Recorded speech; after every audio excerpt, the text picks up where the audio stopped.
తెలంగాణలోని లక్షలాది మంది యువతని రెచ్చగొట్టి తెలంగాణలో ఆనాడు అప్పుడున్న కేసీఆర్ గారి ప్రభుత్వం మీకు ఉద్యోగాలు ఇవ్వలేదని, నోటిఫికేషన్లు ఇవ్వలేదని, పరీక్షలు సరిగా నిర్వహించలేకపోతున్నదని, అసమర్థ ప్రభుత్వం అని అవాకులు చెవాకులు పేలి తెలంగాణ యువత మనసు ఖరాబు చేసి తమ రాజకీయ నిరుద్యోగాన్ని తీర్చుకోవడానికి ఆనాడు రాహుల్ గాంధీ గారు, అదేవిధంగా రేవంత్ రెడ్డి గారు, ఈ ఇద్దరు రాజకీయ నిరుద్యోగులు కూడా తెలంగాణలోని యువతని, తెలంగాణలోని నిరుద్యోగుల్ని రెచ్చగొట్టి ఆనాడు ఎన్నో రకాల ఆశల వాతావరణాన్ని కల్పించే ప్రయత్నం చేసినారు. పుంకాను పుంకాలుగా పేజీలకు పేజీల నిండా మేము రాగానే 2 లక్షల ఉద్యోగాలు మొదటి సంవత్సరంలోనే మేము నింపుతాము, ప్రభుత్వ ఉద్యోగాలు 2 లక్షల కొలువులు ఇస్తామని చెప్పి పత్రికల్లో full page ads, job calendar అని చెప్పి తేదీలతో సహా ఏ పోస్టుకు ఏ రోజు మేము నోటిఫికేషన్ ఇస్తామని చెప్పి మొత్తం జాబ్ క్యాలెండర్నే నమ్మదగే విధంగా నమ్మబలుకుతూ పుంకాను పుంకాలుగా ఫుల్ పేజ్ యాడ్స్ ఇచ్చినారు. ఈరోజు మొదటి సంవత్సరంలో 2 లక్షల ఉద్యోగాలు ఇస్తామని చెప్పిన కాంగ్రెస్ పార్టీ తమ ఉద్యోగాలు అయితే తెచ్చుకున్నారు. ఇద్దరు రాజకీయ నిరుద్యోగులు, ఒక ఆయననేమో ముఖ్యమంత్రి అయిండు, మరొక ఆయననేమో జాతీయ స్థాయిలో ప్రధాన ప్రతిపక్ష నాయకుడు అయిండు. కానీ తెలంగాణలో ఇస్తానన్న 2 లక్షల ఉద్యోగాలు మాత్రం ఇంతవరకు అతి లేదు, గతి లేదు. ముఖ్యంగా ఒక్క నోటిఫికేషన్ కూడా ఈరోజు వరకు 7 నెలల్లో ప్రభుత్వం ఇవ్వలేదు. ఒక ఉద్యోగం ఇవ్వాలంటే మొదలు నోటిఫికేషన్ ఇవ్వాలి, ఆ తర్వాత పరీక్ష పెట్టాలి, ఆ తర్వాత అవసరమైతే ఇంటర్వ్యూ, ఆ తర్వాత ఎంపిక. కానీ ఈరోజు వరకు ఈ కొత్త ప్రభుత్వం వచ్చిన తర్వాత, కాంగ్రెస్ ప్రభుత్వం వచ్చిన తర్వాత ఒక్కటంటే ఒక్క నోటిఫికేషన్ కానీ, ఒక్కటంటే ఒక జాబ్ కానీ ఇయ్యని మాట వాస్తవం. ఒక్క ఉద్యోగం కూడా ఈరోజు వరకు ఈ ప్రభుత్వం ఇవ్వలేదు. ఇవాళ అశోక్ నగర్లో, దిల్సుఖ్ నగర్లో, అదేవిధంగా ఉస్మానియా యూనివర్సిటీలో పిల్లలు అడుగుతున్నది ఏంది? మీరు చెప్పిన మాటనే కదా, 2 లక్షల ఉద్యోగాల సంగతి ఏంది అని అడుగుతున్నారు. ఒక్క నోటిఫికేషన్ ఎందుకు ఇవ్వలేదని అడుగుతున్నారు. జాబ్ క్యాలెండర్ ఏమైంది అని అడుగుతున్నారు. గ్రూప్ 2, గ్రూప్ 3లో పోస్టులు పెంచుతామన్నారు, దాని సంగతి ఏంది అని అడుగుతున్నారు. మెగా డిఎస్సి అన్నారు కదా మీరు మొదటి క్యాబినెట్లోనే, ఏమైంది మెగా డిఎస్సి? మీరే చెప్తారు కదా 21,000 ఉద్యోగాలు, 50,000 ఉద్యోగాలని, ఏవి మరి డిఎస్సిలోని ఆ ఉద్యోగాలని చెప్పి పిల్లలు అడుగుతుంటే వారి మీద ఈరోజు మీరు మాట్లాడుతున్న విధానం, ఒక ముఖ్యమంత్రి స్థాయిలో ఉండి ఇంత దౌర్భాగ్యంగా, ఇంత దివాలాకోరుతనంతో మాట్లాడిన మొట్టమొదటి ముఖ్యమంత్రి రేవంత్ రెడ్డి. ఎంత నిర్లక్ష్యంగా, నిర్లజ్జగా, అసలు మోతీలాల్ అంటే ఆయనే ఉద్యోగాలే రాస్తలేడు, ఆయన కూడా నిరాహార దీక్ష చేస్తున్నాడని చెప్పి ఇవాళ మోతీలాల్ అనే తమ్ముడిని అవమానించే విధంగా, గ్రూప్స్కు ప్రిపేర్ అవుతున్న తమ్ముడిని అవమానించే విధంగా మాట్లాడడం.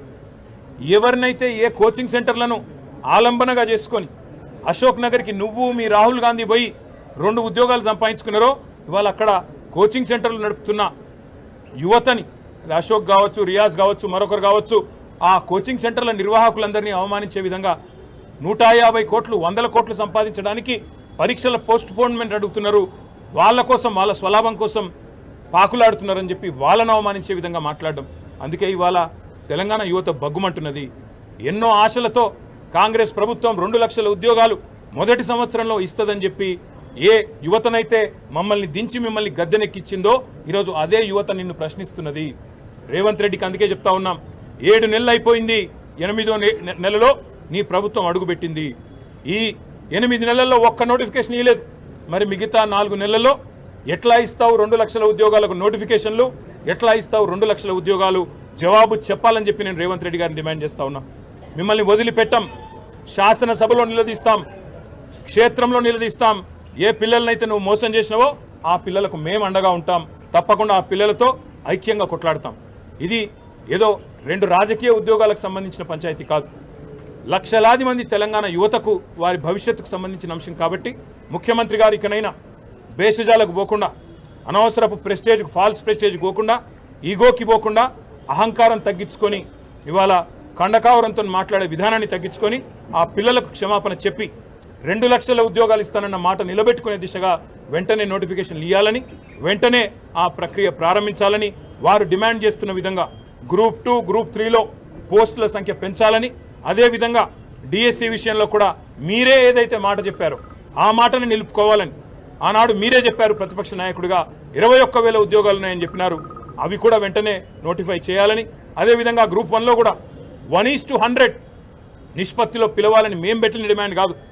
మీ పార్టీ తరఫున ఆనాడు బట్టి విక్రమార్క గారు నిండు శాసనసభలో పార్టీ ప్రతినిధిగా చేసిన, ఫ్లోర్ లీడర్గా చేసిన డిమాండ్, దాన్ని కూడా నిలుపుకోవాలని చెప్పి తెలంగాణ యువత తరఫున, తెలంగాణ పిల్లల తరఫున ఈ ప్రభుత్వాన్ని, ముఖ్యంగా రేవంత్ రెడ్డి గారిని, తెలంగాణ యువతకు నిన్న మాట్లాడిన దిక్కుమాలిన మాటలకు క్షమాపణ కూడా చెప్పాలని చెప్పి కూడా డిమాండ్ చేస్తూ సంవత్సరంలో 2 లక్షల ఉద్యోగాలు ఇచ్చే విషయంలో రాబోయే శాసనసభ సమావేశాల్లో కూడా తప్పకుండా చర్చకు పట్టుబడతాం. ప్రభుత్వాన్ని శ్వేతపత్రం ప్రచురించమని డిమాండ్ చేస్తాం. అదేవిధంగా ఒకవేళ వారు కనుక ఒప్పుకోకపోతే తప్పకుండా వాయిదా తీర్మానం ఇచ్చైనా సరే సభను స్తంభింపజేయడానికి కూడా వెనుకాడమని చెప్పి కూడా హెచ్చరిస్తా ఉన్నాం. ఆ రాజకీయ శక్తుల పేర్లు రాహుల్ గాంధీ, రేవంత్ రెడ్డి. అక్టోబర్, నవంబర్లో ఇప్పుడు రేవంత్ రెడ్డి మాట్లాడుతున్నాడు, 4.5 ఏళ్ళు ఎలక్షన్లు లేనప్పుడు మాకేమి రాజకీయ ప్రేరితమైన ఉద్యమాలు కానీ వాళ్ళని రెచ్చగొట్టాల్సిన అవసరం కానీ లేదు. మీరిచ్చిన మాట మీరు నిలుపుకుంటలేరు కాబట్టే ఇవాళ పిల్లలు రోడ్డు ఎక్కుతున్నారు. అర్ధరాత్రి నిన్న 4 దాకా పిల్లలు అశోక్ నగర్లో, దిల్సుఖ్ నగర్లో ఆందోళన చేసిన మాట వాస్తవం కాదా? ఉస్మానియాలో వాళ్ళని ఇవాళ గొడ్లను ఈడ్చుకపోతూ ఇవాళ అరెస్టులు చేస్తున్న మాట వాస్తవం కాదా? 6 నెలల లోపలనే ప్రజాపాలన అంటే ఎమర్జెన్సీని తలపించే విధంగా ఇవాళ పిల్లలు బాధపడుతున్న మాట వాస్తవం కాదా? వాటికి సమాధానం చెప్పే సత్తా లేక ఇవాళ నోటికొచ్చినట్టు వాగడం కాదు ముఖ్యమంత్రి గారు. ఇంకా ప్రతిపక్షంలో ఉన్నట్టుగానే మాట్లాడుతున్నాడు రేవంత్ రెడ్డి. ఒక ముఖ్యమంత్రిగా గౌరవంగా తెలంగాణ పిల్లల గురించి మాట్లాడితే ఆయనకు మంచిది, అందరికీ మంచిది, రాష్ట్రానికి సరే. రేవంత్ రెడ్డి గారి గురించి ఎంత తక్కువ మాడితే అంత మంచిది. మేము అనేది ఏమంటే రేవంత్ రెడ్డికి సత్తా ఉంటే, నీ ప్రభుత్వానికి నిజాయితీ ఉంటే, చిత్తశుద్ధి ఉంటే, నువ్వు అంటావు కదా మాట్లాడితే శ్వేతపత్రం అని, ప్రచురించి శ్వేతపత్రం. ఎన్ని నోటిఫికేషన్లు ఇచ్చినావు తెలంగాణ వచ్చినాక? ఎన్ని ఉద్యోగాలు భర్తీ చేసినావు? నువ్వు చెప్పిన 2 లక్షల ఉద్యోగాలు, నువ్వు చెప్పిన జాబ్ క్యాలెండర్లో ఎన్ని మాటలు నిలబెట్టుకున్నావు? స్పష్టంగా ఒక శ్వేతపత్రం ప్రచురించి మీరు చెప్పాలని చెప్పి నేను డిమాండ్ చేస్తాను. Thank you.